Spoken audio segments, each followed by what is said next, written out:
ऐसी 103 बीमारियां एक साथ आएंगी। अब उनको चूंकि कॉन्स्टिपेशन बहुत है तो ये सब बीमारियां उनको होती हैं, तो अब उसका इलाज क्या करते हैं वो? जब पेट साफ नहीं होगा तो सांस की बदबू भयंकर होगी। अब उस सांस की बदबू को रोकने के लिए वो दिन भर टूथपेस्ट लगाते हैं।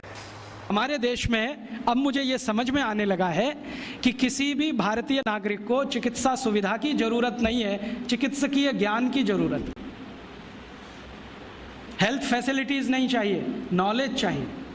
नॉलेज की बहुत कमी, और इतनी कमी है कि पढ़े लिखे लोग उससे ज़्यादा पीड़ित हैं। छोटी छोटी बातें नहीं जानते। पानी को उबाल के पीना ये इतनी छोटी सी बात है, लेकिन आज के समय की बीमारियों में सबसे इफ़ेक्टिव है, खासकर 3 महीने की ये जो। तो आप उनको बता दो भैया पानी उबाल के पियो, उबाल के पानी पीने से क्या होता है वो समझा दो उनको, 10 मिनट में समझ में आ जाए। फिर उनसे कहो कि खाना खाते हो तो कुछ ये खाओ ये मत खाओ, क्योंकि दिनचर्या ऋतुचर्या जो आयुर्वेद की है ना वो जरूर सीख लो। दिनचर्या और ऋतुचर्या जरूर सीखो, आयुर्वेद की बहुत आवश्यक है। और आपको मैं एक किताब का नाम बोल के जाता हूं, इसको पढ़ो। भगवत गीता जैसे पढ़ी जाती है, रामचरितमानस जैसे पढ़ी जाती है, उस किताब का नाम है अष्टांग हृदय। इसका एक दूसरा नाम भी है अष्टांग संग्रह, पुराना नाम अष्टांग हृदय। ये किताब का जो स्वस्थ व्रत है ना, वो ऐसे पढ़ो जैसे आप धार्मिक पुस्तक पढ़ते हो, और उसको बार बार पढ़ो तो याद हो जाएगा, कंठस्थ हो जाएगा। उसमें 2000 सूत्र हैं। ये सूत्र लोगों को बताना शुरू कर दो। छोटे छोटे सूत्र हैं, जैसे खाना खाने के बाद पानी मत पियो, स्वस्थ रहना है जिंदगी भर तो खाने के 1 घंटे के बाद पानी पियो। क्यों नहीं पिए वो आप सब जानते हो, सरल भाषा में उनको समझा दो। फिर उनको बोलो पानी पियो तो घूंट भर भर के पियो, सिप करके पियो, ताकि ज़्यादा लार शरीर में जाए, वात पित्त कफ तीनों संतुलित रहे। ठंडा पानी कभी मत पियो। मैंने दुनिया में ठंडे पानी पीने वालों को बहुत देखा है। यूरोप और अमेरिका के लोग चिल्ड वाटर पीते हैं, बर्फ का पानी फ्रिज में रख के पीते हैं। परिणाम जानते हैं क्या होता है? सवेरे जब टॉयलेट रूम में जाते हैं तो 1-1 घंटे बाहर ही नहीं आते। उनको पूछो भाई तुम क्या कर रहे थे 1 घंटे वहाँ? तो कहते हैं न्यूज़पेपर पढ़ रहे थे, मैगजीन पढ़ रहे थे। क्यों पढ़ रहे थे? स्टूल पास नहीं होता। क्यों नहीं होता? कॉन्स्टिपेशन है, जोर लगाना पड़ता है, फिर भी नहीं होता। गाना भी गाते हैं मेरे सपनों की रानी कभी आएगी, फिर भी नहीं आती। और अंतिम दुष्परिणाम पता है क्या होता है? उनको पेट साफ तो होता नहीं, तो सांस में से भयंकर बदबू आती है। किसी अमेरिकन यूरोपियन के नजदीक बैठ जाओ, अगर वो लिस्ट्रीन स्प्रे करके नहीं आया तो 1 मिनट नहीं बैठ सकते। हर समय उनको माउथ फ्रेशनर स्प्रे करना पड़ता है, क्योंकि अंतड़ियां साफ नहीं है, कब्जियत है, मल भरा हुआ है, उसमें कचरा जमा है। फिर उनके पसीने में से भी बदबू आती है। क्यों? कब्जियत बहुत है। और पसीने की बदबू दूर करने के लिए डिओडोरेंट स्प्रे करते रहते हैं। और आप तो सब जानते हो कि अगर कब्जियत है तो बाल भी कड़क रहते हैं, तो उन कड़क बाल को सॉफ्ट करने के लिए क्या क्या सब करते हैं। शैम्पू लगाते हैं, शैम्पू के बाद पता नहीं क्या क्या लगाते हैं। ये सब वो जो करते हैं ना, उनकी मजबूरी है, स्टेटस सिंबल नहीं है। इसको अपने दिमाग से निकाल दो कि ये कोई स्टेटस सिंबल। तो सरल भाषा में समझाओ, ठंडा पानी पीने से ये होता है, मत पियो, समझ जाएंगे। फिर उनको बोलो सवेरे उठो तो सबसे पहले पानी पियो। फिर उनसे बोलो खाना खाओ तो बैठ के खाओ, कभी भी खाना खाओ तो पूर्व दिशा में मुंह करके खाओ, सो तो पूर्व दिशा में। ये अष्टांग हृदय में इतने अद्भुत छोटे छोटी बातें हैं तो संस्कृत में, लेकिन अब तो उसका हिंदी भी आने लगा है।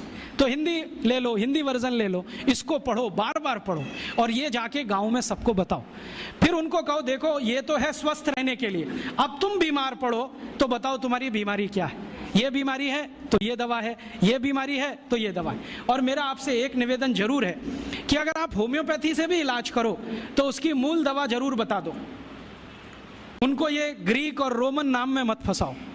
आप कहोगे जी मैं तो ऑसीमम दे रहा हूँ, ये उनको कहो ये तो तुलसी का रस है भैया, तुम्हारे घर में फूलों से बनी हुई है, आसानी से मिलती है, जयपुर में मिलती है, दिल्ली में मिलती है। भंडारी वालों को अक्सर ऑर्डर दे के रखो, हमको इतनी भेजो। उनको जो पता चल गया कि आप प्रचार के लिए कर रहे हो तो मुफ्त में भी दे देंगे आपको।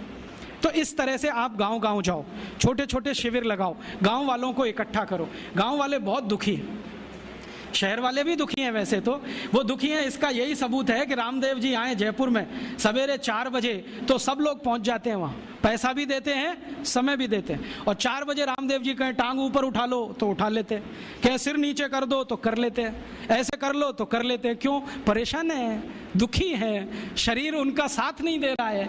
और इतने दुखी हैं कि रामदेव जी तो क्या, कोई टिम्बकटू आ जाए उसी के सामने वो आ जाएंगे, और वो दुनिया भर में घूम के आते हैं अपनी अपनी छोटी छोटी बीमारियां लेके। तो इन जो दुखी लोगों का थोड़ा थोड़ा आप मदद कर दो इलाज के रूप में, ये सब आपके भगत हो जाएंगे। और ये भगत हो जाएंगे तो कहो आप भी प्रचार करो इसका, वो भी करें, आप भी करो, तो ये इतना तेजी से मल्टीप्लाई करेगा कि 2-5 साल में एलोपैथी का बाजा बज जाएगा।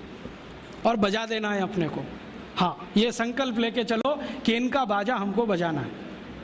मैं बहुत जल्दी एक टीवी चैनल शुरू करने जा रहा हूँ एलोपैथी का बाजा बजाने के लिए। इनकी सब पोल खोलनी है मुझे, हाँ, इनकी इतनी पोल है मेरे पास कम से कम 1,500 से ज़्यादा डॉक्यूमेंट्स हैं जो एलोपैथी के गंदेपन को सिद्ध करने वाले, इनकी निकृष्टता को सिद्ध करने वाले। ये कितने अनसाइंटिफिक हैं वो बताने वाले हैं, कितने डॉगमेटिक हैं वो बताने वाले हैं। मेरे पास ऐसे बहुत इंटरव्यूज हैं बड़े बड़े डॉक्टरों के, वो कहते हैं कि हम कोई डायग्नोसिस नहीं करते, तीर मारते, लग गया तो ठीक, नहीं तो तुक्का। और वो कहते हैं हम तो एक ही सिद्धांत पे काम करते हैं, ट्रायल एंड एरर, देते जाओ गलतियां करते जाओ, देते जाओ गलती, भले मर जाए पेशेंट उसमें। हमारे पास तो कम से कम ये नहीं है ट्रायल एंड एरर वाला। हम तो जानते हैं कि तुलसी है तो उसके ये गुण हैं तो ये रिजल्ट आना ही चाहिए, मेथी है तो उसके ये गुण हैं तो ये रिजल्ट आना ही चाहिए। हमको सब मालूम है, फिक्स है, यहाँ वेरिएशन नहीं है। मेथी के जो रिजल्ट चरक ऋषि को मिले वो आज भी मिलते हैं, इसमें इतना सातत्य है, वेरिएशन कहीं भी नहीं है। तो जो विज्ञान में सातत्य होता है, सत्य ज्ञान वही होता है। तो हमारे पास जो सत्य ज्ञान है इसको लेकर आगे बढ़ें और इसके अपने जीवन में भी और दूसरों के जीवन में प्रयोग करने के लिए प्रेरित करें। दोस्तों, सबसे पहले तो चैनल सब्सक्राइब करें, फिर लाइक, कमेंट और शेयर करें।